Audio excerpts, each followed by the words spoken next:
Undersecretary for Health, Dr. Libby Lee, Dr. David Lam, Professor Michael Kidd, Professor Eleanor Holroyd, distinguished guests, colleagues, ladies and gentlemen, a very good morning. It is indeed my great pleasure to welcome all of you to the Chinese University of Hong Kong for the Policy Forum on Building a Sustainable Healthcare System for Hong Kong. This is co-hosted by CHK Hong Kong Institute of Asia Pacific Studies, Center for Aging and Healthcare Management Research of the Hong Kong Polytech University, and the Hong Kong College of Community Health Practitioners. On behalf of CHK, I would like to express my sincere thanks to all the distinguished speakers and moderators, as well as every one of you for your great support of this policy forum. As a forward-looking, comprehensive research university with a global vision, CHK actively encourages and entrusts our researchers to connect proactively academia with different sectors of the global community, and also to extend our research output and knowledge into actionable contributions to solve world challenges. Indeed, with a mission to policy research, the Hong Kong Institute of Asia Pacific Studies of CHK has been proactively organizing policy conferences to extend our impact to society. The theme of today's conference is building a sustainable healthcare system for Hong Kong.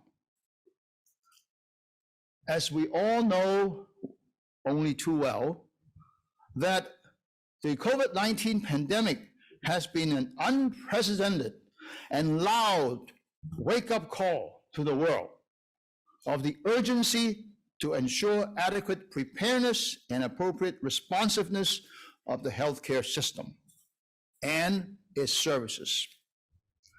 In the face of rapidly aging demographics and the consequent greater demand for healthcare services, the issue of sustainability is of critical importance.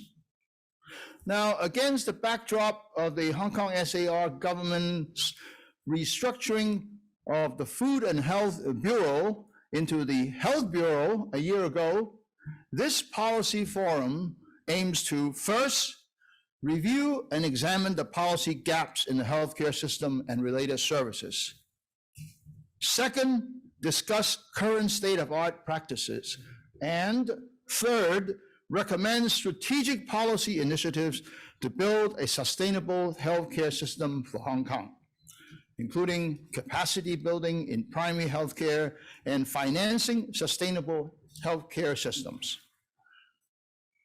I am certain that this conference will serve as an excellent sharing and exchange platform for local researchers, practitioners, and various stakeholders on these very important topics. CHK is proud to support this forum as a 60th anniversary celebratory event of our university. You probably saw a lot of signs about our 60th anniversary. The Diamond Jubilee is, of course, a very important event, particularly in Chinese culture, which is the 60, of course, the least common multiple of 10 and 12, which is why 60 is the time to restart or reinvent or rejuvenate. So we're very happy to, in fact, take on this sustainable healthcare as an initiative for our celebratory event.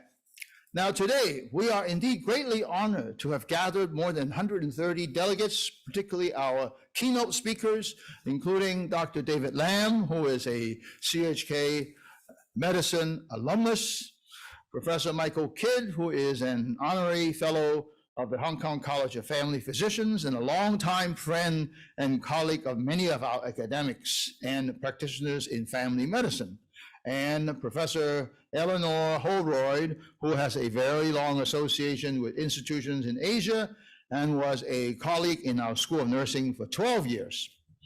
I believe this two-day forum will generate many new and illuminating ideas through discussions, sharing, and debates. I often tell people that meetings like this is to some extent analogous to vitamins and nutritional supplements in life. Do you have to take vitamins and supplements? Maybe not. But I think if you do take vitamins and supplements, you'll be a much healthier and happier person. And same for here. All of us can probably do our work on our own, but if we get together, now that's the stimulus and the catalyst that you need in life to make life happier and more eventful, actually. So last and not least, I would like to express my thanks to our colleagues at the Hong Kong Institute of Asia Pacific Studies and the organizing committee. I know they have worked very hard for their hard work in putting together this forum. Once again, thanks to all of you for joining us today. May I wish you a most rewarding as well as enjoyable time in CUHK. Thank you very much.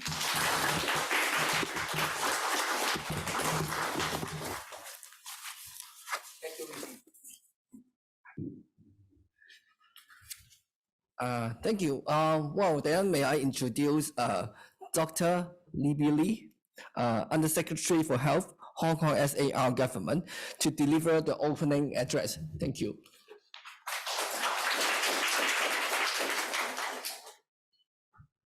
Professor Tuan, Dr. Honorable David Lam, Professor Michael Kidd, Professor Eleanor Holroyd, distinguished guests, ladies and gentlemen, good morning. It is my great pleasure to join you to celebrate the 60th anniversary of the Chinese University and this policy forum organized by the Hong Kong Institute of Asia Pacific Studies of the CUHK, as well as other co-organizers like PolyU. The theme of the forum today is building a sustainable healthcare system for Hong Kong, which is very dear to my heart. In fact, the government has been studying and suggesting various kinds of reforms to make our healthcare system more sustainable and serve all of our people since 1980s. Starting from the Scott report that suggested the establishment of hospital authority in 1985, we continuously having different kinds of government proposals to reform our healthcare system. Like we have Rainbow Report in 1999, we have Rainbow Report in 1993, Harvard Report in 1999, and work in reforming our healthcare system, healthcare financing model by Professor Yee. Then also we have a series of proposal in consultation paper, Your Health, Your Life, etc., etc. And different challenges were there at different times. We desperately need to find a way out in order to sustain our healthcare system. So what does a best healthcare system look like, if ever there is one? The World Health Organization has made it very clear and loud. Universal coverage with a strong primary healthcare. But is this something one size fits all? Most importantly, does it fit Hong Kong? So let's take a deeper look to our local situation before we thinking the way forward. As a small and cosmopolitan city, we age and age very fast. We enjoy the luxurious lifestyle here, highly dependent on cars rather than walking. We prefer junk food to nutritious, unprocessed food, and probably vitamins, pills as well. And we are keen to smoke and drink. So we are aware of, the importance of disease prevention. And in fact, we disown our health and leave it all to the healthcare professional to take care of it. So we do not have a universal coverage by insurance. I'm sure Dr. Honorable David Lam will cover that financing later on. But we have a safety net. That is a highly subsidized public service by hospital authority, which is established in 1990s. Well, you know, HA provides these highly subsidized services. Government actually pay out more than 95% of these services. Without saying, sustainability is a real issue to us, as we uphold a principle that no one would be denied of services because of lack of means. One way out probably could be making people healthy, more health conscious, and less dependent on healthcare services. So staying healthy in the community by preventing diseases, detecting them earlier, and delaying complications become our main focus in this term of government. We have released the Primary Healthcare Development Blueprint in December last year, which sets out the directions for the reform of our healthcare system, changing from a treatment-oriented mindset to prevention focus, community-based, and family-centered culture. The major difference of this reform, I would say, as compared to the previous work, is we have invested and committed to establish the infrastructure and governance, aiming at collaboration horizontally and vertically. We are testing the whole model through a program called Chronic Disease Co-Care Scheme, which is Dr. Penn is busy about it right now. Firstly, for the infrastructure, first, we have prepared and are preparing the Primary Healthcare Commission with an aim to make it a statutory structure by the end of next year. And this statutory structure will oversee the development of primary healthcare services in Hong Kong. They will set the standard of services. They will steer the modeling of primary healthcare services and develop primary healthcare practitioners. Second, the second structure is the formation of Strategic Purchasing Office. We could then, through this office, to mobilize the resources in the communities, namely the private sector, to support the primary health care for our citizens, especially towards the direction that suits best to the public. The third infrastructure are the district health centers. We have set up district health centers at all our districts, i.e. 18 districts. They set as a, and then we are continuous revamping and re-engineering the function of these district centers. They serve as a collaboration or coordination hub with multiple access points. These centers in the community link the resources in the community like healthcare services and social care services. And this is what we say the horizontal collaboration. Multidisciplinary care approach will be adopted to complement with the private family physicians. With the concept of family doctor for all, i.e. everyone have their own family doctor, we believe that our people could be better supported in the community with more optimal care.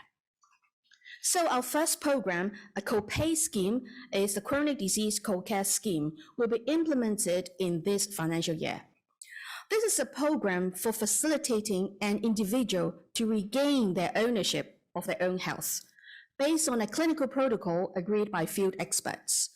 And this is very important because we highly believe we would like to basically make sure evidence-based medicine are practicing in primary healthcare in Hong Kong. This is also a program mainly mobilizing the private services to support the participants. So anyone in Hong Kong, citizen, aged more than 45, without any history of diabetes or actually hypertension, will be eligible for this program. This is the first part. There are two parts in the program. The first part is a screening of hypertension and diabetes. They could approach our district health centers and then get the nursing assessment. They will then be matched with a family physician with their preferences. Then they will be seen by the doctor and over blood test. We aim at a one-off low fee for such screening. So patient needs to pay, but also subsidized by the government. If unfortunately they are then diagnosed to have diabetes, hypertension, or pre-diabetes, they will then enter the treatment part, which include a number of subsidized government, subsidized medical consultation sections, and the basic drugs will be free, and multidisciplinary services, health education, and lifestyle modification. Reward system is also in place to encourage both the doctor and the patients for good outcome and good health behaviors. In case the patients require secondary care, as dictated by the referral criteria in the clinical protocol, they could be referred to the public secondary care for a one-off consultation, a one session, to formulate a care plan. The patient then will be referred back to their own family physician to follow up with the plan to continue their care. And this is the vertical collaboration. And so this bilateral referral is particularly important in this program. We look forward to implementation of this program, mainly because this is a test drive for collaboration model. With that, we hope we could adopt for other diseases like hepatitis and so on and so on. With all the experiences that our ancestors have brought us, we understand that one big drastic step in healthcare reform might not be favorable to Hong Kong. So we try to break it down to many minor steps and invite all the stakeholders to work together with us for a sustainable healthcare system. So Rome was not built in one day anyway. So thank you very much.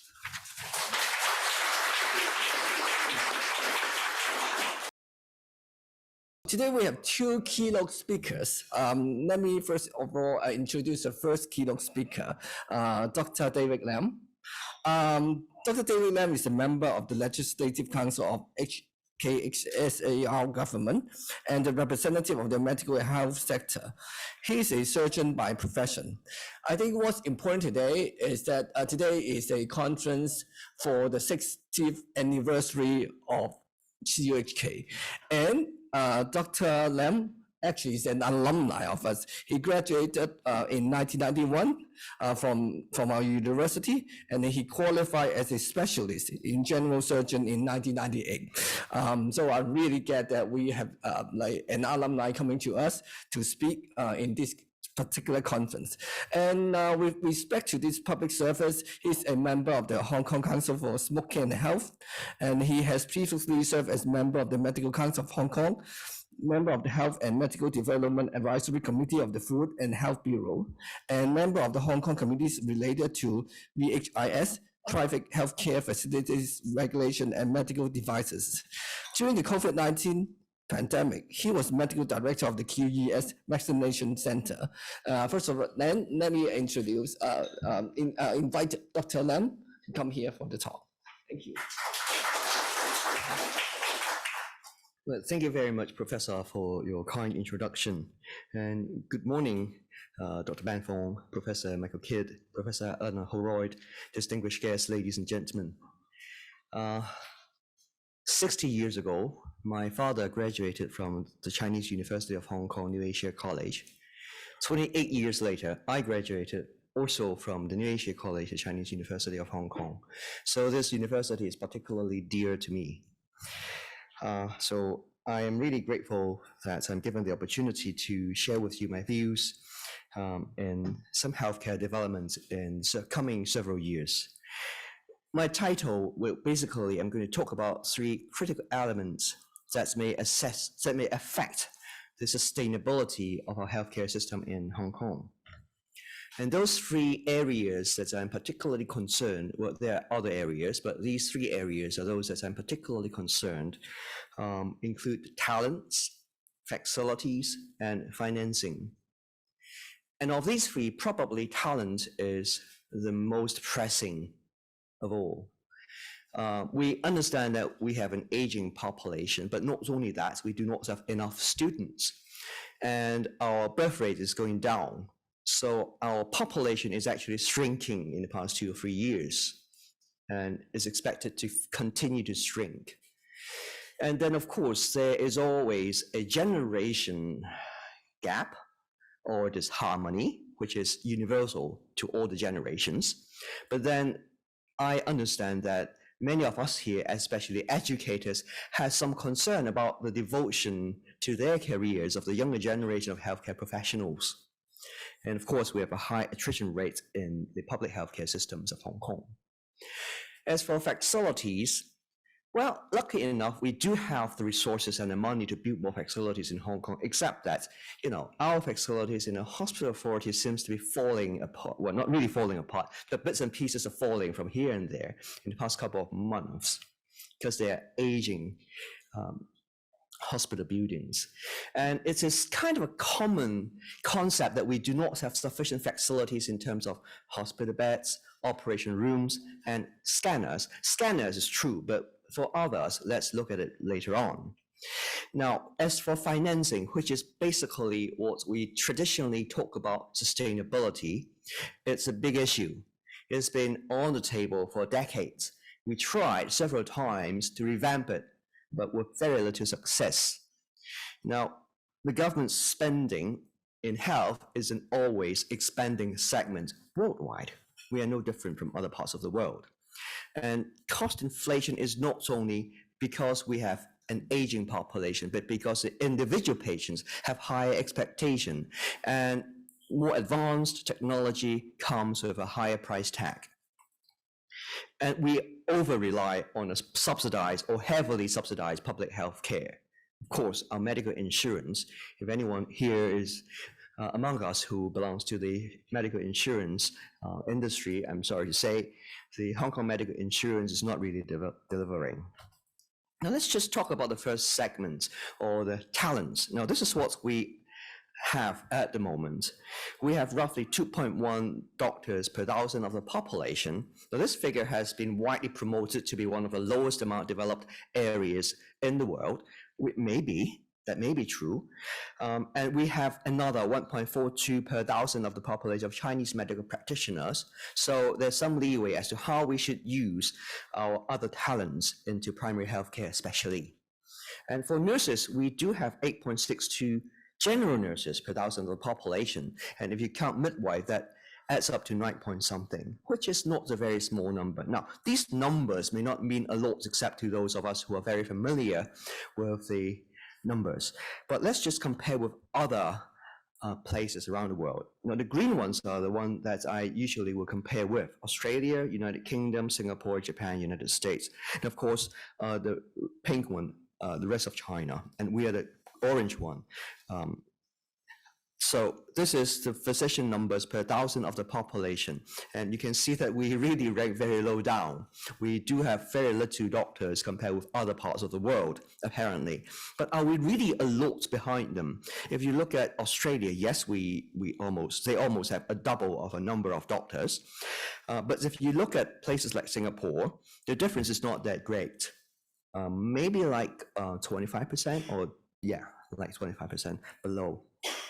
And we have roughly the same number of doctors as the rest of China, or maybe they have more apparently, but that number is not actually true, because they also adds up the Chinese medical practitioners. Because in the mainland, the Chinese medical practitioners practice a lot of Western medicine, and Western doctors practice some of the traditional Chinese medicine, so they adds up. And if we add that up, we have 3 point something, which is not bad at all. Of course, I don't mean we should add it up.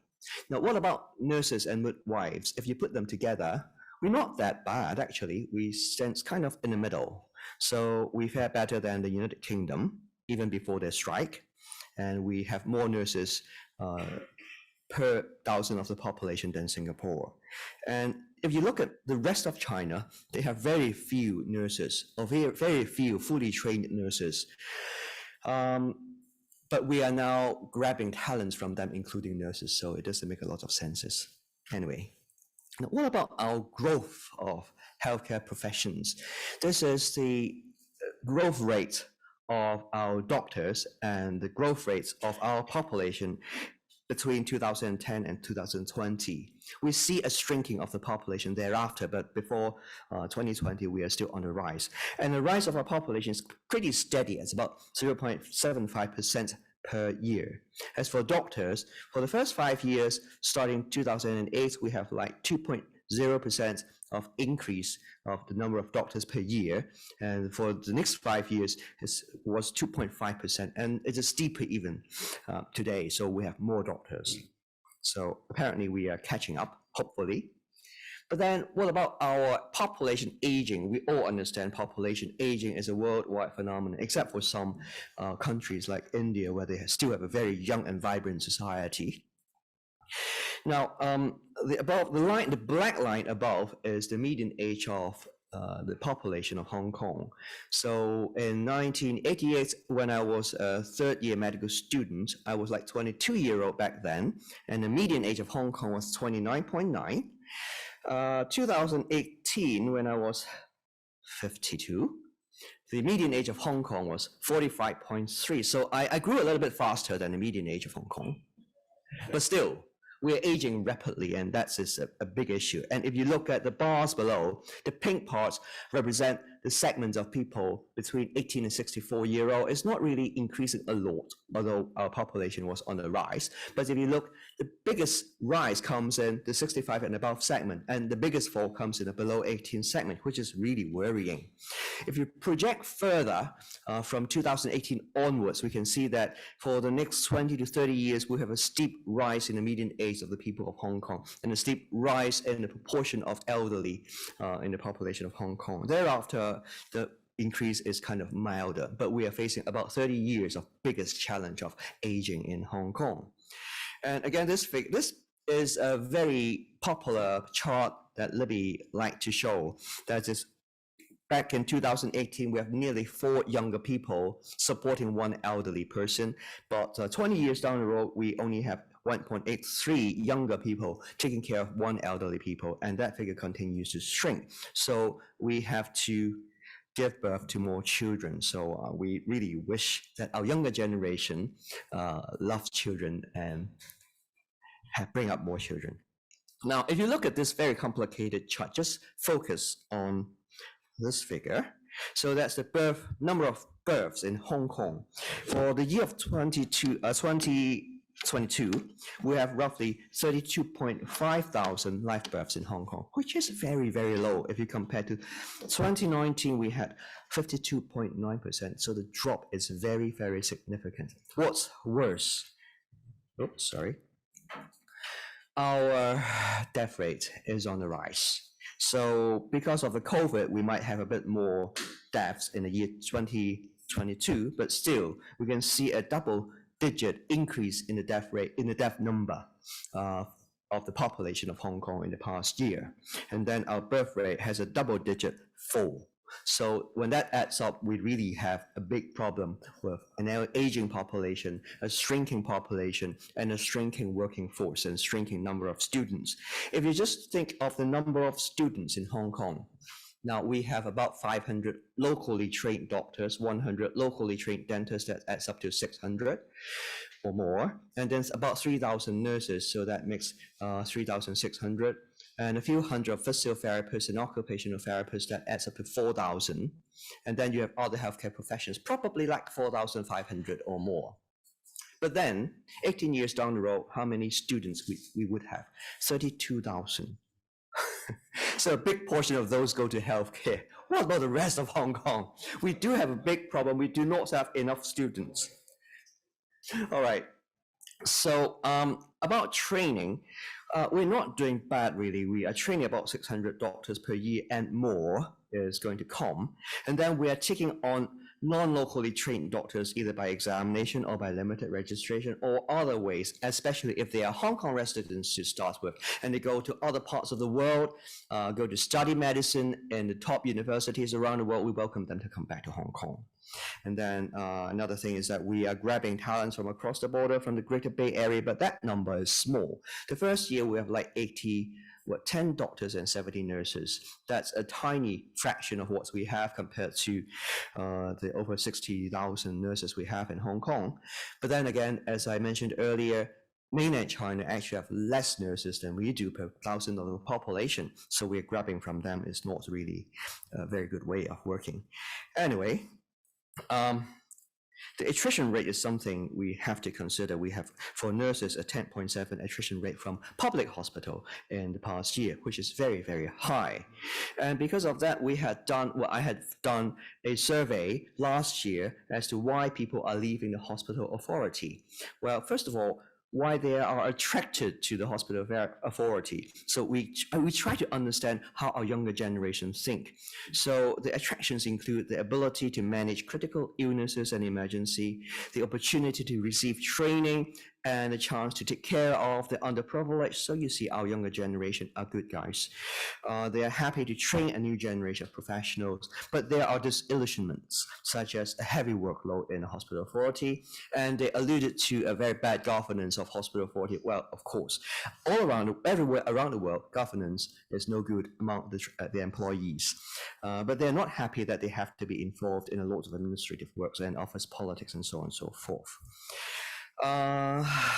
Now, what are the pull factors for private market, especially for doctors? The younger generation puts a lot of emphasis on work-life balance. For me, of course, I see work-life balance to be very important, but my work-life balance is over my career lifetime. So I work harder when I was young, and I work less harder, I hope, when I get older. But then for the younger generation, they take work-life balance as each very segment of their life, the career life. So that's just a little bit different. A higher income is also an attraction from the private healthcare sector, and there are the others. For retention policies, I asked the staff, well, what do you think we can do to retain our staff? Interestingly, most of our respondents said that enhancing a public-private partnership so that decreases the work in the public hospital setting. Now, this is important. Seems like they're not looking at a higher salary or more allowances or any kind of subsidies, but they are looking at workload as the major factor that really push them away from public health care.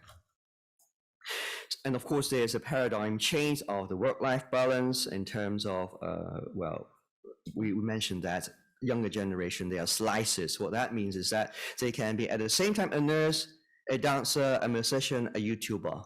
So Monday and Tuesday, they go to work in different hospitals as nurses. Wednesday, they go dancing. Thursday, they are YouTuber. Friday, they go back to work as a nurse. And this time maybe in an elderly home, and so on and so forth. But this kind of life, I'm not quite sure, but if we one day have more availability of staff, then I don't know where they can still go to. And the career, after some 10 years of time, would probably be hard to get on. I mean, we learn very fast when we are young, but if we spend 10 years lacing around, then we'll probably be in our mid-30s when we suddenly wake up and go back to work as full-time, but that's probably a little bit too late for our career, and that's what I'm really worried about. The government took a different stance. They talk about the obligatory public services. I know that is what we are doing in, say, Singapore, but then in Hong Kong is not, of course, not very welcomed by the younger generation, but in any case, I believe encouragement is better than draconian measures. The Social Welfare Department took a different stance. They pay for the training, the tuition fees of enrolled nurses and physiotherapists and occupational therapists. And of course, we welcome talents from abroad. So in summary for this particular section, I still believe that it is our primary responsibility to nurture our younger generation of healthcare professionals. And we do welcome talents from abroad and also from other parts of China. And we have to do a lot of things to retain our staff. And one very important issue is to enhance public-private interface or partnership so as to reduce the workload in public hospitals. And of course, primary healthcare development also produces a healthier generation that helps to drive down the need for hospital care. Now, let's go to facilities very briefly as time is running out. This is what we have nowadays. We have 43 public hospitals, 13 private hospitals, and the hospital beds in public hospital is like 30,000, and those in private hospital is just 1/6 of it. So we do not have enough private hospital beds, to be frank. Now, there seems to be a general feeling among the public that we do not have enough hospital beds in Hong Kong, but is that really true? If you look at Japan, they have an exceptionally high, exceedingly high big number of hospital beds, but then we're not bad at all. At least we stand at what kind of on the top tier. We have 4.87 hospital beds per 1,000 of the population, better than Australia, better than the United States of America, better than Singapore and the United Kingdom. So when you think about, so are we actually using our hospital beds prudently, or are we kind of abusing our hospital beds? And if we think that is not enough, then there are two 10-year hospital development plans. Totally, the government is investing how much? 500 billion Hong Kong dollars into the 10 years. And at the end of it, we'll probably has like 9,000 to 10,000 more hospital beds in Hong Kong, and 90 more additional operating room theaters, and many more hospital beds and capacity for seeing specialist outpatient patients as well. So all in all, after these 10 years, we are near the end of the first 10 years, that is to come on in 2026. At the end of the second 10 year, we can hope that the increase in capacity should largely meet the projected service demand up to 2036, hopefully, but projections are never correct. We have other potential resources, and what I really want to emphasize is daycare centers. All around the world, daycare is becoming more and more important, taking over, in many cases, taking over inpatient care. If we invest more on daycare, then of course our patients can be cared in the community. Then we need better primary healthcare service in the community. And if we go along that way, go along that path, we'll probably need less nurses to take care of patients who stay in the hospital overnight. So in this very brief section, we want to build a three-dimensional healthcare system, as Libby just mentioned. We have to invest in daycare procedures, and the strategic purchasing is again mentioned earlier on by Libby, and then the 10-year hospital plan.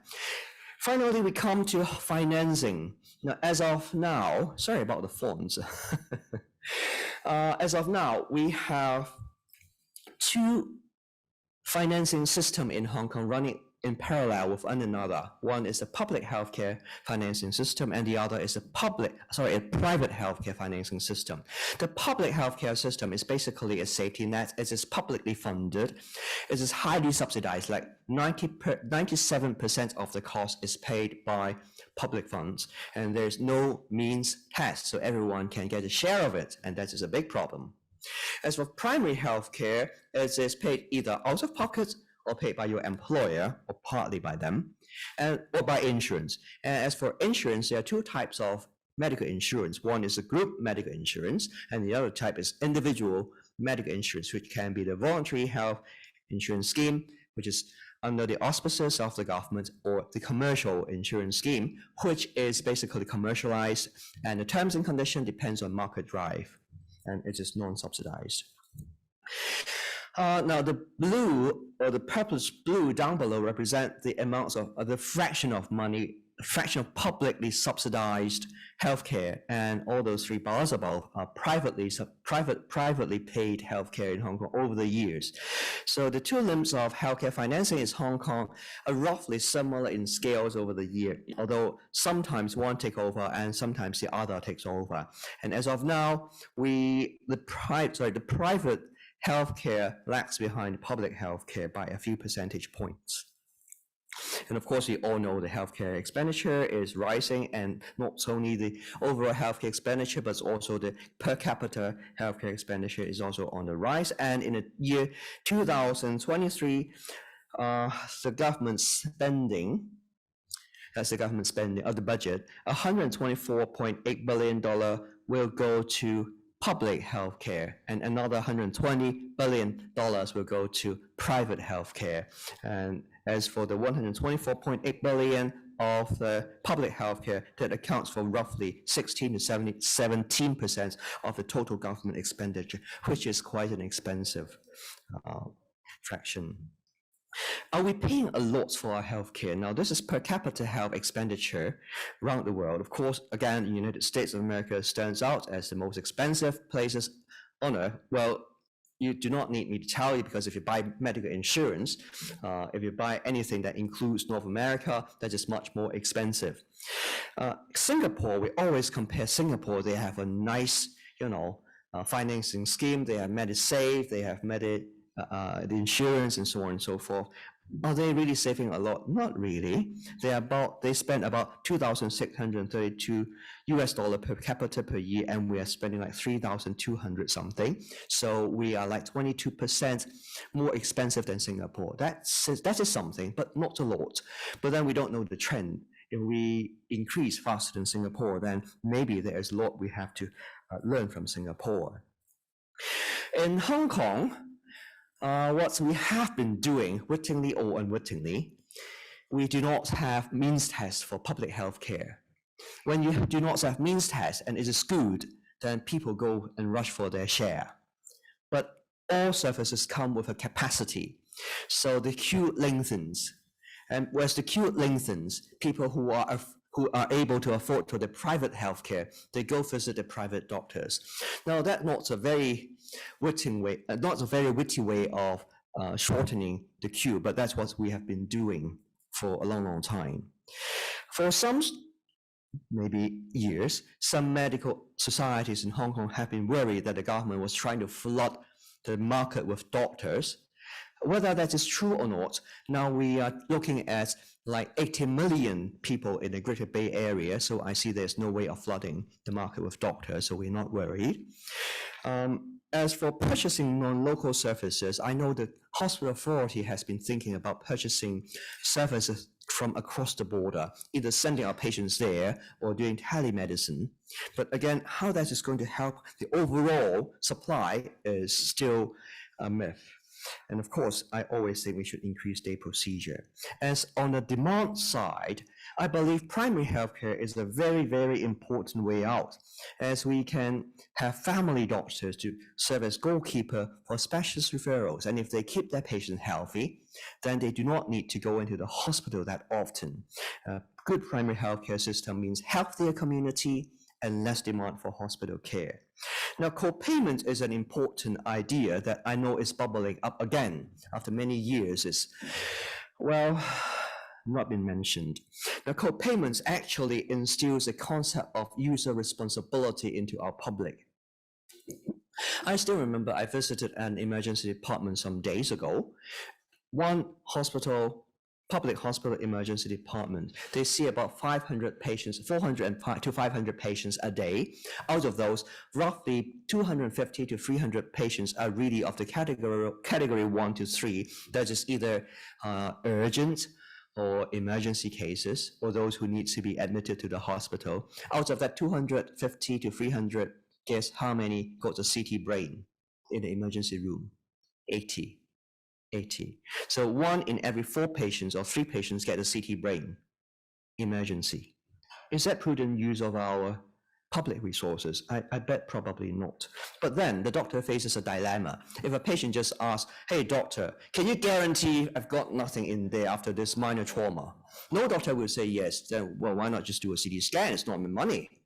And the patient doesn't have to pay anything out of pocket. But what if we have a kind of a list of indication and it falls outside that indication? Yes, fine, you pay $500 for that. Then people may think twice. That's more prudent use of our public resources. It's kind of, co-payment is kind of a leverage. Again, sorry for the font. It doesn't look like that in my computer. So if resources belong to a common pool, everyone goes and grabs their share. It's common sense. It's human nature. There's nothing wrong about that. But if I divide up the common resources into everyone's pocket, it becomes my resources. And if I pay it out to the doctor, that becomes the doctor's money, and I certainly think twice. So co-payment is something we have to do. But where come the money for co-payment? If we ask the patient to pay out of their own pocket, and they save nothing for that, it's probably not, it will not be accepted by the people of Hong Kong. What about like a provident fund or mandatory provident fund? We set a mandatory healthcare fund. Again, it is difficult. The question is how we can start that mandatory savings account, either for the person or for the family. Well, the traditional way of thinking is, yes, you pay a bit by yourself, the employer pay a bit, but then the employers wouldn't like it. And the government can pay a bit, But then the government say, hey, come on, we're running a deficit already. Now, but we can have new ideas on that. What about so-called tax incentives? Well, if I have a kid, then the tax exemption is over how many? $100,000 per year. That means I can save 15% of that, which is like $15,000 a year. What's instead of not paying the government, I pay that $15,000 into my family health account. So I'm not paying the government. I'm not saving in my pockets, but putting them into the health account. So is that a better way? People will think, fine, it's still for me to use or for my family to use. And what about the government agrees, okay, we give you a small percentage, a small interest, like pegged to kind of the standard interest rates in Hong Kong? That is possible. So there are possibilities that we can think about. So co-payment, health accounts, and the third thing is a mandatory health insurance. Again, the insurance industry told me it's very difficult to compare and to very difficult to compute what kind of premium should be given to patients for voluntary healthcare scheme because there is purchasing biases. But if we talk about a mandatory scheme, things become more transparent. So if we go along that way, a savings account, a mandatory health insurance, a co-payment that instills into our population a sense of responsibility of not only the health, but also the healthcare financing. So I think time is running short and I would just like to stop there. Thank you very much.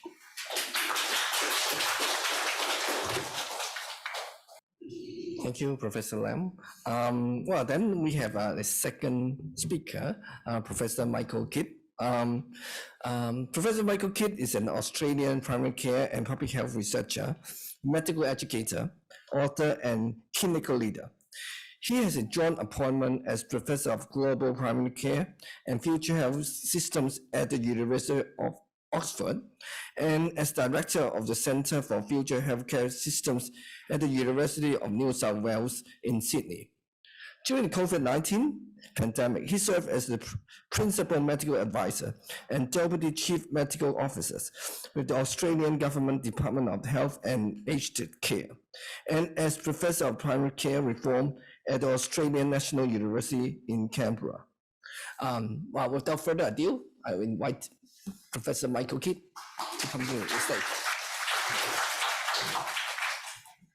Thank you, Professor Anthony, and good morning, everybody.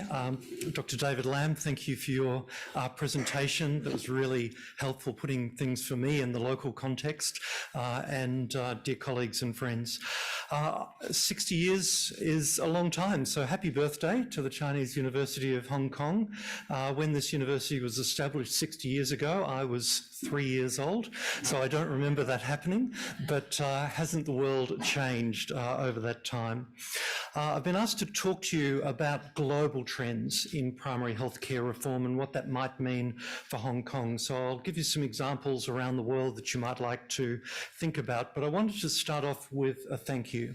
We have lived through an extraordinary 3.5 years with the COVID-19 pandemic, and I wanted to pay tribute to the healthcare workers in the room, the doctors, nurses, other healthcare workers, people working in our hospitals, working in our clinics.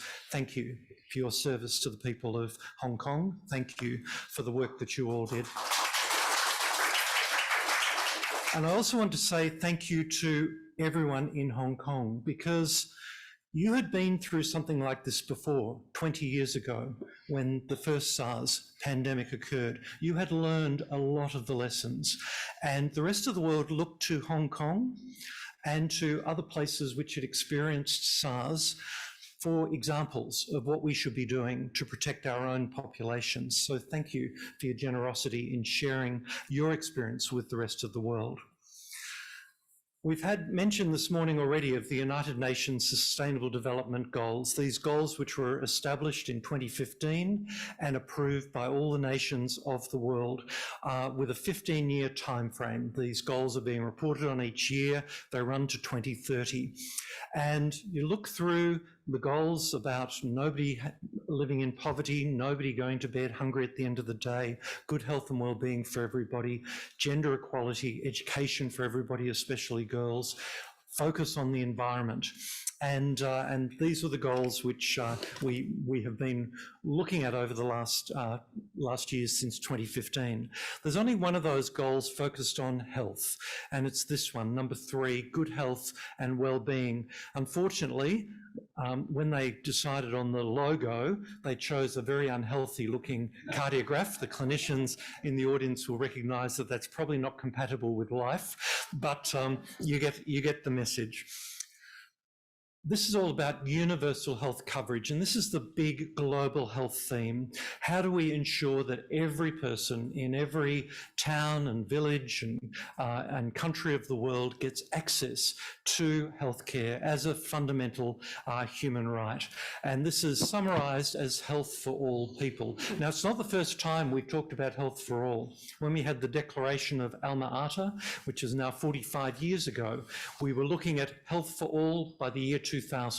Those of you who are as old as I am will remember that. Of course, we didn't get health for everybody on the planet by the year 2000. And still today, out of the 7 to 8 billion people who share the planet with us, about 1 billion people still have no access to basic healthcare services. We have a long way to go.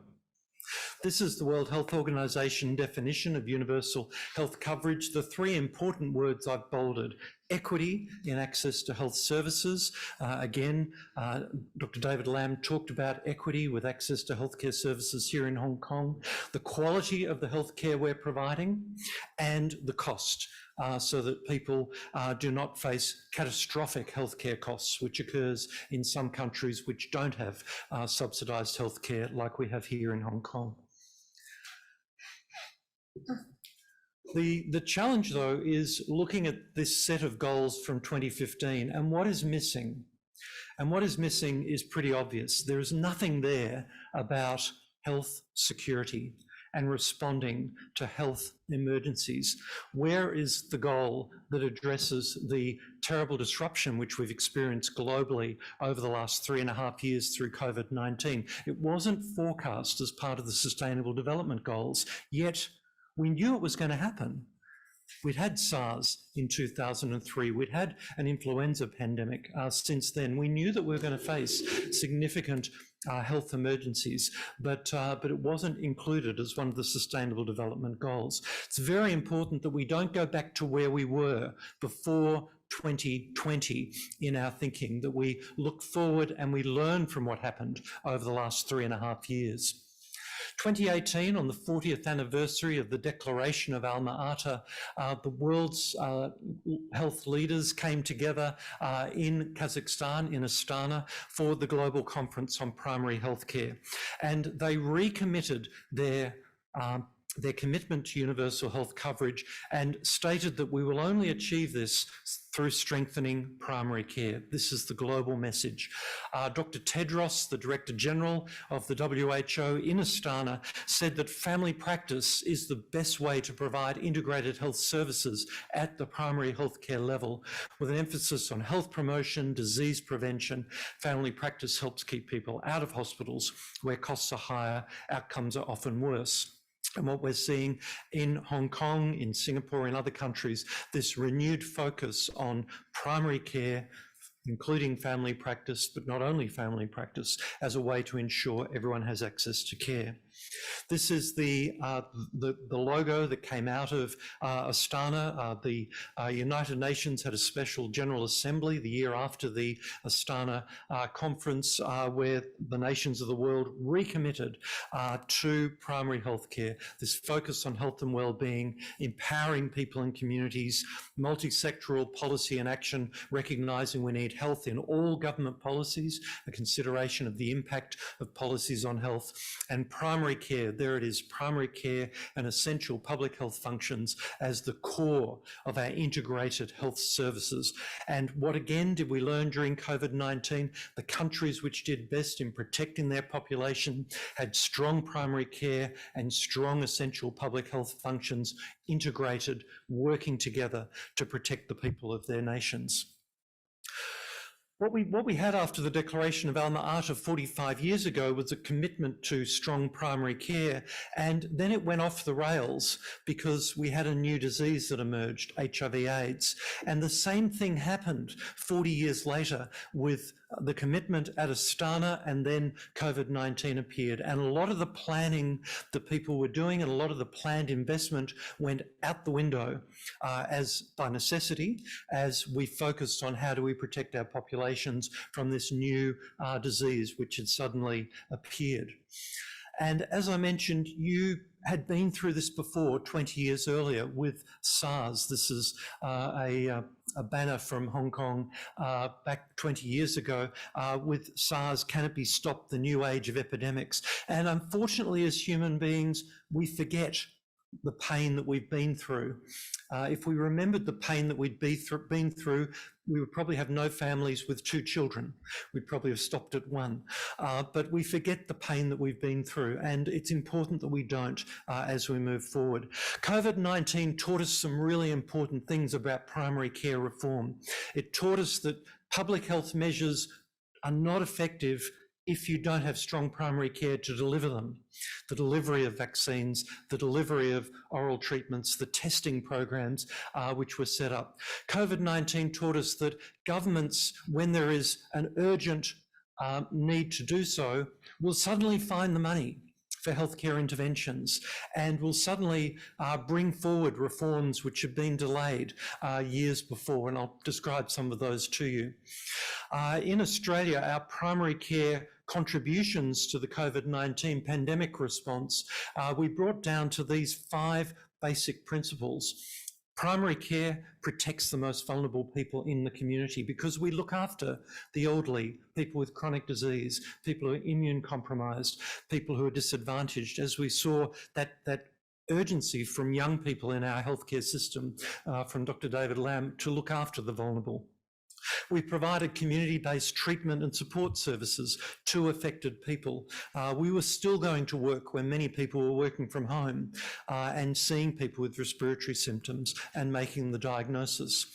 But at the same time, we need to continue the regular healthcare services for the whole of the population, even during outbreaks and lockdowns. And we've seen in countries where primary care services fell over during COVID-19, we have now got a rise of preventable healthcare problems, other healthcare problems, which should have been picked up and managed earlier on. We've learned, once again, you learned this 20 years ago, that how important it is to protect and support our primary healthcare workers and services, just as we support our hospital-based services. In many countries, personal protective equipment wasn't available to people in primary care. It was reserved for those working in hospitals and in emergency rooms, yet so many of the cases were being seen in primary care. We have a moral responsibility to protect all of our workforce in healthcare, not just those who happen to work in hospital. And finally, mental health services. What we've seen with COVID-19 is a very long tail of mental ill health and distress, from people's lives being disrupted, people being depressed, people being anxious, and who looks after those people in the community? It's our primary care services, and that will continue, of course, for many years to come. We did see very effective public health measures, though, in many countries with this strong primary care services. In Australia, we had a 98% double vaccination rate in our over 70s for the COVID-19 vaccine. The vast majority of our vaccines were delivered in primary care through family practices, by primary care nurses, and also by community pharmacies.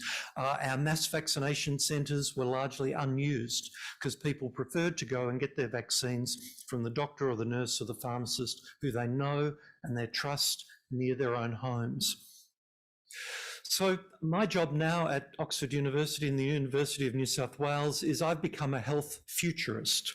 And I have the opportunity to look into crystal balls and to work out where healthcare is going to be in 10 years and in 20 years' time. So I want you to be a health futurist with me. And think about what do you want to see in your primary healthcare system in 10 years from now, because reforms often take 10 or 20 years to take place. The elderly people like me in the room, we've been through waves of reforms before. So what do you want to see? And maybe what you want to see is on this list. Do you want equity of access and outcomes for your population? Do you want to see life expectancy go up? David, I noticed that life expectancy in Hong Kong has come down over the last 3 years with COVID-19. Do you want to see it come back up? Do you want to see greater health promotion, preventive care and health care? Do you want to see people with chronic diseases, mental health concerns getting better integrated care? Do you want to see more financial investment in strengthening primary care and a focus on delivering care out of hospital, including the day surgery that were mentioned, community-based services?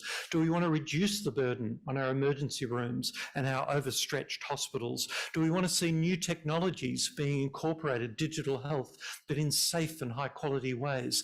Team-based models of care, happy healthcare workforce, probably one of the most important elements in retaining people in our workforce. And then this integration of primary care and public health and being well prepared for the next health emergency, whether it occurs next week, next year, next decade, it's coming. Something else is coming to surprise us.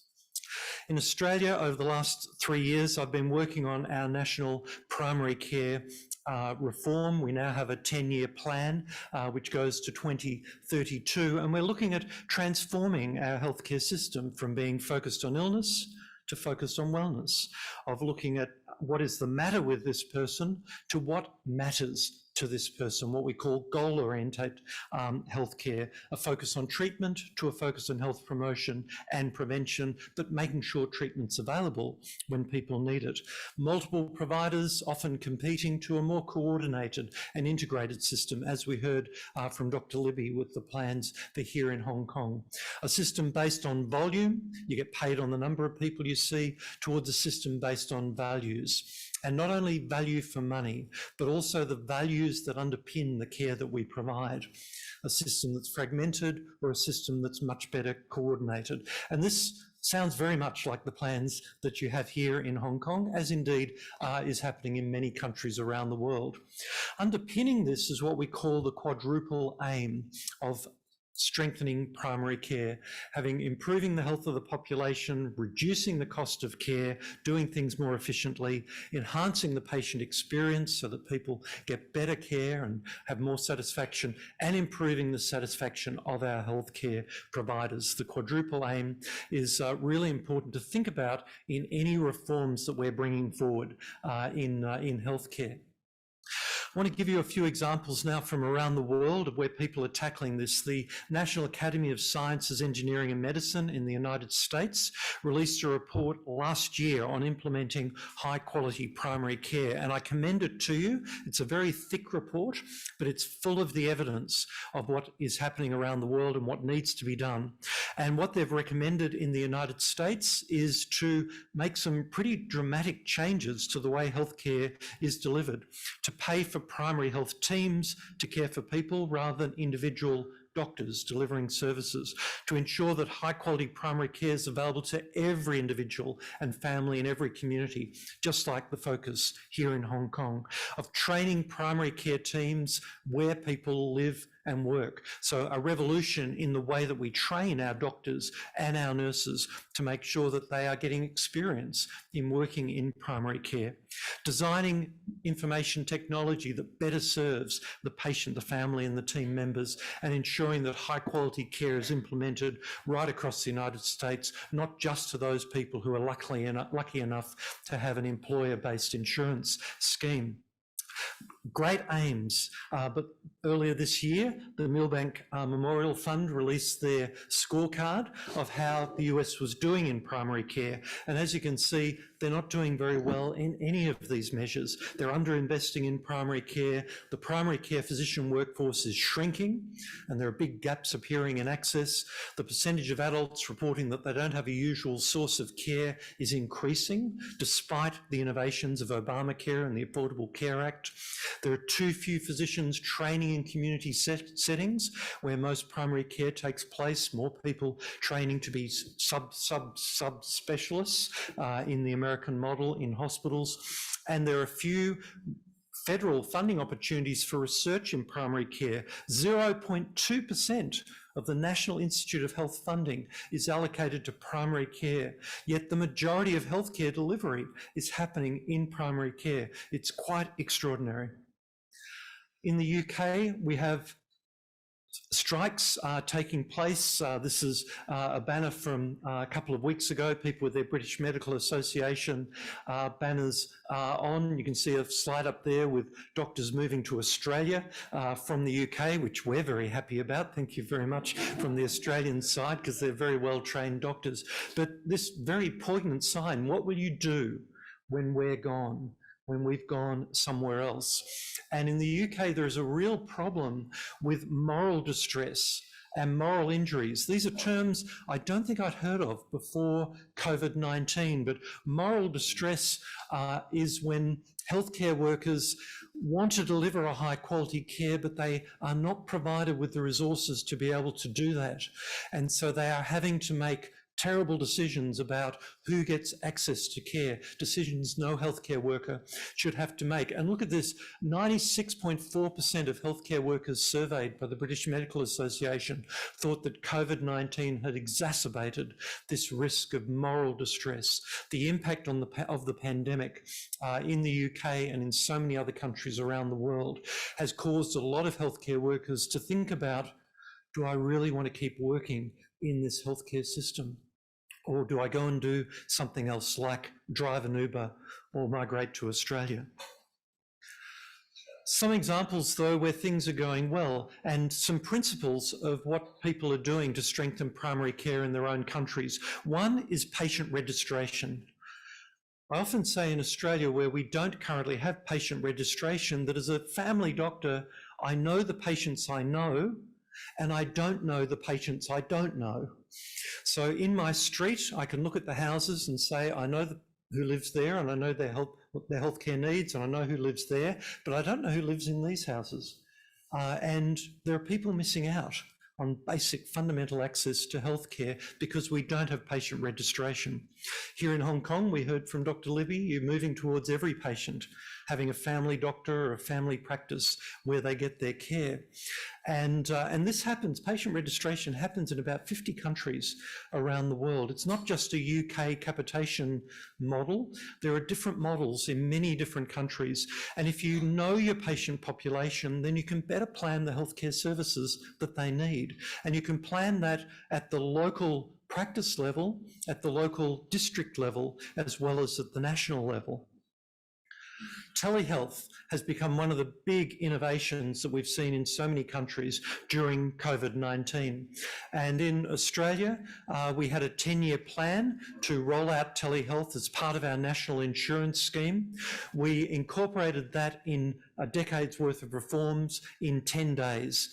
So in 10 days, we did 10 years of reforms, and we introduced telehealth as part of our national health insurance scheme, subsidised by the government, 300 new item numbers in our national health insurance scheme, Medicare. We rolled that out in a 10-day period. When you need to do reforms, all of a sudden there's the ability to do things. All the people who said, no, we can't possibly do this, it's going to take 10 years, all of a sudden were told by the Prime Minister and the Minister, you need to do it, and we need it in 10 days' time. And we transformed our healthcare system during periods of lockdown so people could still get access to their healthcare providers. But very importantly, this has now become an enduring, sustained part of our healthcare system. It hasn't been cut off just because COVID-19 pandemic has changed. Artificial intelligence, we've seen a lot about artificial intelligence this year. When I first heard about ChatGPT, I thought it was a new general practice artificial intelligence model, and I got very excited about what this might mean, but of course it's not, it's much broader than that. But there are a whole lot of reforms taking place in the use of new technologies in healthcare. What we need to make sure that we do is that we don't jump on the bandwagon of whatever is the latest fad in digital technology, that we make sure we're looking at what are the quality and safety implications of incorporating this new technology. Decision support, we've been talking about for decades. I gave a talk here at the Wonka World Conference in 1995 about decision support systems in general practice. Finally, with big data and artificial intelligence algorithms, we're getting these systems which can help doctors and nurses and other healthcare providers make much more precise clinical decisions based on the patient that we're seeing. Similarly, the translation of genomics into clinical practice. We're finally reaching that point where we can better use the genomic understanding of each individual patient to decide about prescribing decisions and just talking about preventive care and health promotion. The next stage, electronic medical records, things moving up into the cloud, records which are truly integrated and able to be accessed in a useful way by each healthcare provider patients see as part of their journeys. Digital prescribing dispensing really took off during COVID-19 as part of the lockdown. The digital twins, I don't know if you have a digital twin. Digital twins is where we set up something like you in the cybersphere, where we can look at what happens if we do these particular interventions or these particular actions. What implication is that going to have on you as a patient, on your longevity, on your quality of life? It's a bit scary, but this is being worked out as well. Remote monitoring, we've been talking about for decades. We saw remote monitoring with COVID-19. In Israel, people being given pulse oximeters, I don't know if it happened here, to monitor their care at home with COVID-19. Wearable devices sound great, but one of the programs I looked at in New York State had patients with chronic disease with up to 8 different wearable devices, and they were being monitored. And the biggest problem they had was that the devices need to be charged, and trying to charge 8 different devices, and then when they weren't charged, they set off alarms, and people were being contacted about, you know, what's happening, your device has suddenly stopped recording, are you dead? So, you know, we've got to look at sensible ways of using this technology. And implantable devices, can we implant devices into people? Now, I don't know if you remember the Very chip. Do you remember the Very chip? There when you need it. The Very chip in 2004 was the world's first subdermal personal verification technology, a microchip containing your medical information that could be implanted in your arm. It was the size of a Tic Tac. Do you have Tic Tacs in Hong Kong? Grain of rice implanted in your arm. It was the first one of these implantable devices approved by the FDA in the United States for use in humans. Previously, of course, we'd used them in our pets, in cats and in dogs, but it was first one for use in humans, and it was able to be scanned by a healthcare worker to gain your key health information. And people were invited to sign up and become one of the first 100,000 people in the world to get chipped, and get chipped was trademarked in the USA. And have you heard of this, the Very chip? So what happened? What happened was this. The public said no. People are not pets. Chipping people is wrong. Stop this human branding. It was an interesting idea which just went down like a lead balloon with the public. People did not want that sort of technology being utilised in them. This is a lovely quote from 1968 from the medical futurist Dr. Warner Slack at Harvard, who said back in 1968, more than 50 years ago, any doctor who should be replaced by a computer should be replaced by a computer. And I think that probably applies to us here today. Even with all this exciting technology, we still need that personal touch. We still need the relationships between healthcare providers and their patients. We still need someone we can trust rather than the computers. At the moment, the big thing in digital health is apps. Everybody's getting lots of money to develop an app. But again, the apps kind of become like the 8 wearable devices. How many apps can one person deal with over time? Strengthening primary care can help us to transform our hospital care. This is an image from outside the Princess Margaret Hospital during COVID-19. What we know is that the greater investments we make in primary care will lead to even greater savings in hospital care. And the example that I like to look at is Denmark. In 1999, Denmark had 98 hospitals. In 2023, they have 32 hospitals. They have closed 66 hospitals during that 25-year period. And this is a lovely quote from the CEO of Healthcare Denmark, the head of the Denmark Health Authority, saying that about 15 years ago, we realized the solution to the problems we had was not more hospitals, but to think about how can we deliver healthcare in different ways.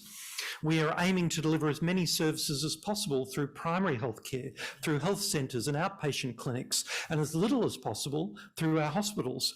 The future role of the hospital is thought of as the place you go to when you finally need highly specialised healthcare services. The philosophy is to handle all other kinds of problems through primary care and add to the stronghold of the GP, of the municipalities, of the clinics. This is working in Denmark. And what we've seen is this huge investment in primary care, especially in family doctors and family multidisciplinary teams, and registration, everybody registered to a family practice, and a whole lot of the programs that were running in hospitals now running through general practices. But even Denmark is not utopia. There are still complaints from our colleagues in Denmark that too many services are being offloaded into primary care without the resources to make it safe and appropriate. And family doctors don't want to become health managers. They still want to be clinicians working with their patients. So if you're going to close a clinic and move the services out into the community, you need to move the administrative support for those services out into the community as well, not just think you're going to make a whole lot of savings. Multidisciplinary teams are very important. In Canada, in Ontario, where I was based prior to COVID-19, we had a big investment in family health teams. The province of Ontario got individual family doctors to come together to work in groups and then provided funds for other healthcare workers to be part of the teams. These are some of the members of impactful primary care teams around the world. Yes, there are GPs, family physicians, but very importantly, primary care nurses, community health workers in many countries around the world, people who are not health trained but are from the community but can go out into the community and work with people to bring them into the clinics or take the doctors or nurses out to see people. This is especially important with Indigenous populations, refugees, people who don't speak the native language of the country, to help those people to get access to health care. Physician assistants are very big in North America and other parts of the world, assisting the GPs by doing the routine tasks under supervision. Non-dispensing pharmacists we had in our services in Canada. These were pharmacists who weren't making a profit by giving out drugs. They were pharmacists who were working as part of the team with our patients, especially with chronic disease, doing medication reviews, trying to reduce polypharmacy, helping people who are newly diagnosed with diabetes or asthma or other diseases with their management, bringing dentists and oral hygienists into our primary care clinics. We often think that we look after the whole person except for their teeth, which is crazy, and so much ill health and poor nutrition is related to poor dentition. The full spectrum of allied health professionals, physiotherapists, dietitians, psychologists, to provide this comprehensive whole person care. As you're doing here in Hong Kong, traditional healthcare providers in whatever form they take for the local community. And then also consultant specialists. As we close down the hospitals, we'll still need those other specialists, but they'll come and work with us in primary care, as happens in my primary care clinic in Australia. We have visiting consultant specialists, a visiting psychiatrist, a visiting endocrinologist, a visiting respiratory physician who go to a number of different clinics, visiting paediatricians to provide care based in the community to our patients. Again, great model. In Ontario, they did this, they rolled it out with physiotherapists and psychologists in these family health teams to 2/3 of the population, and then they ran out of money. And so 2/3 of the population get access to whole team-based care, and 1/3 fee-for-service just with a local general practitioner. Hopefully, the money will be found to provide this to the whole population. Training reforms, the training of generalists, there is a magic figure. If you want to know how many of your doctors who are graduating should be going into generalist specialties like family medicine, general pediatrics, and how many going into consultant specialties, the answer is 50%. Those countries around the world which have the strongest primary care systems, about half of their medical graduates are working in primary care, community-based health services. You look at that chart, which Dr. David showed us with the United States, the country with the lowest percentage under the OECD countries of primary care physicians and generalists. The more specialists you get, the more subspecialisation, sub-subspecialisation, sub-sub-sub. It goes on and on and on. And the more expensive the healthcare is, the more opportunities for over medicalisation, over expenditure, over investigation. Finally, research and data and evaluation is absolutely essential in primary care, but it should be based in primary care, informed by primary care, led by primary care. It's been one of the hallmarks of what's happened with primary care here at this university over the 50 years. You've had very strong primary care researchers led by people like Albert over so many years. Nothing about us without us. So if you're going to do research on us in primary care, involve us in that research so that we can work out what are the research questions which we should be answering and how best to answer those. And finally, a final message about COVID-19. Just like you didn't forget about SARS in 2003, your healthcare system evolved based on the experience that you had. Please don't forget about COVID-19 in your future planning. The OECD has already done a review of the 38 high-income countries which make up the OECD, looking at what happened with COVID-19 and where do we need to be investing for health system resilience, that missing sustainable development goal, the resilience of our health systems being ready for the next crisis.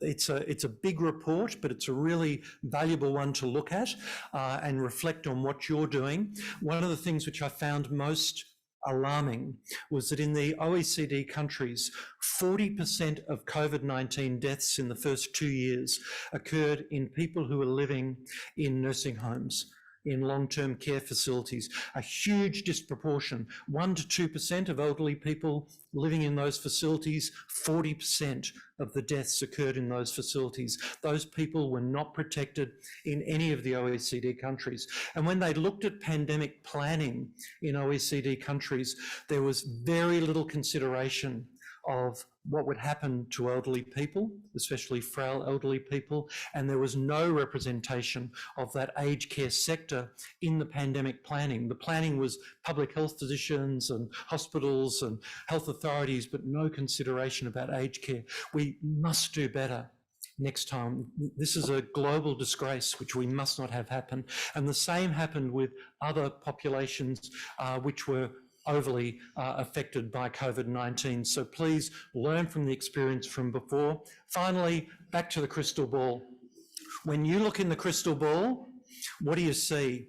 I hope what you'll see smiling back at you is your own face, yourself. And because you are the future of strengthening primary care in Hong Kong and indeed around the world. And I want your face to be smiling because I want you to be happy about the work that you're doing, and I want you to be happy about the contributions that you're making to support the health of the people of Hong Kong. Thank you very much.